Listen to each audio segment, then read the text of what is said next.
So yan, ito na guys ang ating perfect Valenciana. Wow, perfect. Ang una natin gagawin para sa ating malagkit ay hugasan natin. Pagkatapos natin hugasan, ibabad natin sa turmeric. Hugasan maigi, and then next, ibabad natin ng mga ilang oras sa turmeric powder. 5 cup or 5 baso ng ating glutinous rice. Lagyan natin ng turmeric powder.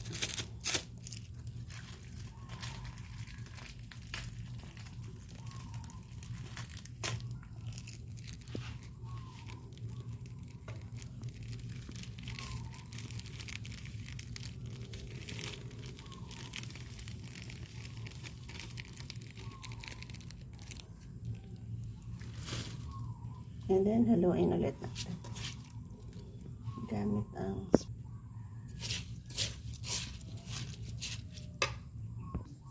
yan, set aside natin yan hanggang sa matanggal yung kanyang, may tubig yung konti. Ma-absorb niya yung tubig. Yan. Hanggang sa ma-absorb ang tubig na yan, and ready to cook na tayo.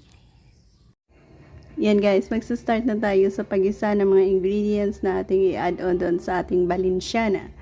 My own version. Onion, garlic.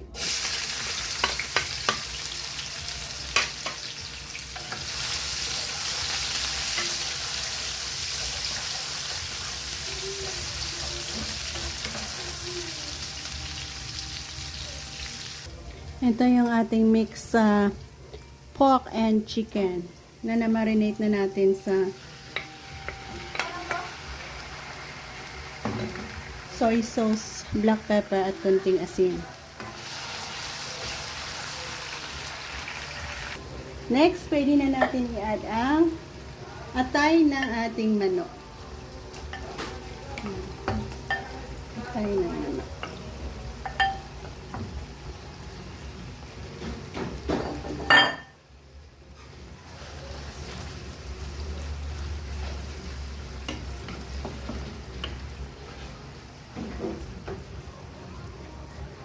I-add na rin natin ang ating hipon. Yan, kanti tayo sa pagluto dyan.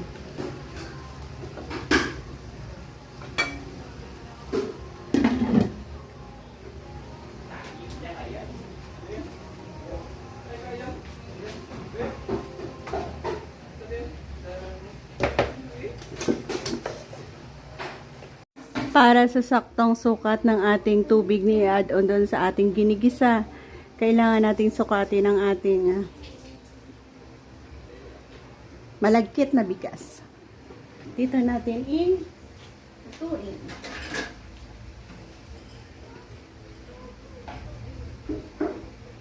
Isa. Dalawa. Kung ilang scoop yan, ganoon din ang ating tubig na ilalagay.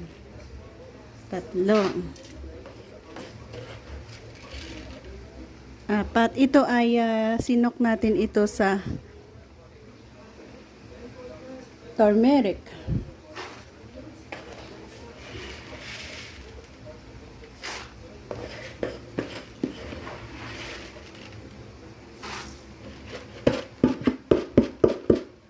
Ayan. So, ganun din kadami ang tubig na ating i-add on dyan. So, dito na rin na natin ilagay.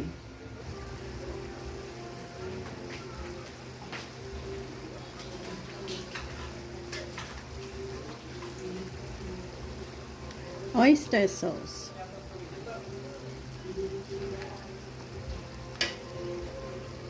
Asin.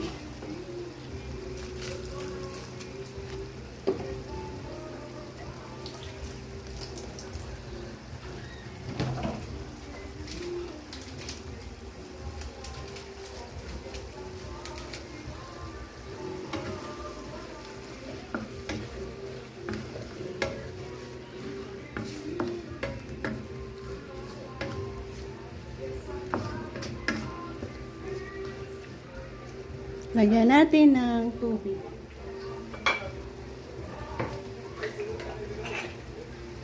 Tubig na atin ang natakal kanina.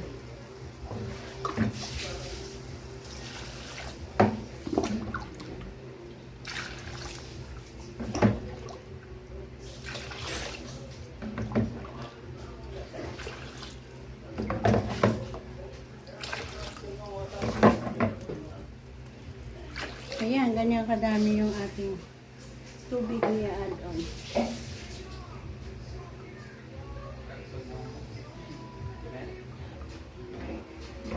Pwede na natin ilagay dito sa ating kanin.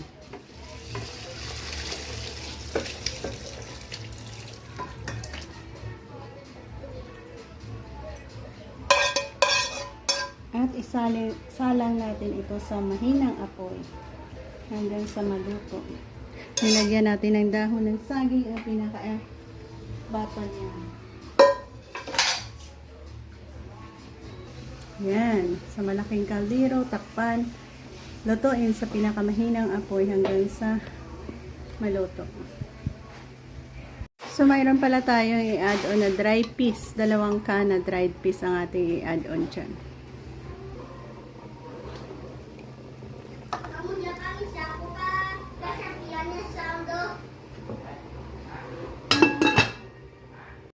Ayan, pag kumulo na, i-add na natin ang ating pasas at bell pepper.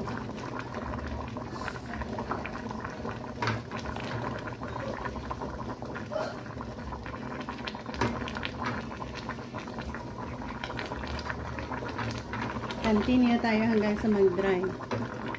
Ayan ang ating mag-alensyan ang masarap.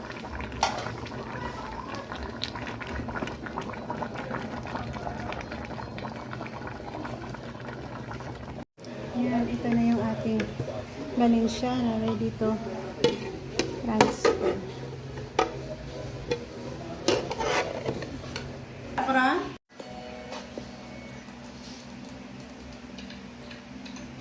So yan, ito na guys ang ating perfect Valenciana.